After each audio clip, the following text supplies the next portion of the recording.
I was proud of our seniors today. Again, it's 3 years straight where they haven't lost at home, and they've accomplished a lot, I think, in setting the foundation for our program.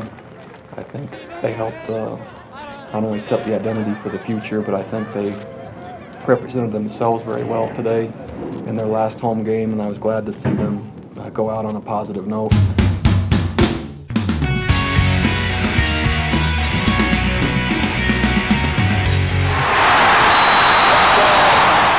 BYU beat San Diego State 41-12 today, and Jason, this game kind of turned out the way we expected it. Big win for BYU, but things get a lot tougher in the next 2 weeks. Yeah, it's hard to judge based on San Diego State. This is not a very good team. I don't think it was a good team at the beginning of the season, and here they are just decimated by injuries, so BYU could really have its way. One surprise is they couldn't run the ball maybe, as Bronco Mendenhall thought. He thought they'd go at will. That didn't quite happen, but otherwise a lot of good things. But yeah, the road gets a lot tougher with the last two on the road, especially against the opponents. I'm talking about this game. It looked like Austin Collie wouldn't get to that 100-yard mark for the first time in 7 games.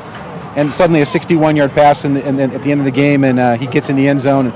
What an amazing streak. 8 games plus 100 yards. That's a pretty nice feat. I told you that in the press box, didn't I, that he'd get to 100? You did. Just, you know, it was a nice play. Max read a blitz real quick, saw Austin make a quick cut, and boom, easy touchdown pass. And Austin can have his way. It'll be interesting to see how Air Force and Utah decide to defend him, because it's going to be tricky when it comes down to him and Dennis Pitta. So I'm very curious to see those teams defend these guys right now. You mentioned David Nixon was finally healthy. 14 tackles today, seemed to be all over the field, made at least 3 pass breakups I can remember. A healthy David Nixon is really key to how well this defense plays. You know, it's really funny to talk to him, because he talked about he wanted to go out strong being a senior, get the last win at home. But when you've watched him the last games, it's not effort that's been his problem. He just hasn't been healthy.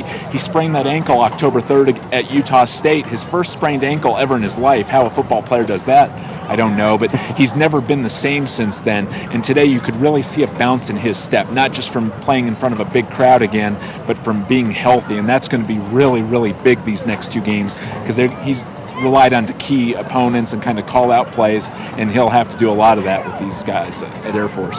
So BYU over San Diego State 41-12. Their goals are still ahead of them. They can still tie, at least for the Mountain West Conference title. BCS an outside chance. Next 2 games are tough. First against Air Force next week in Colorado Springs.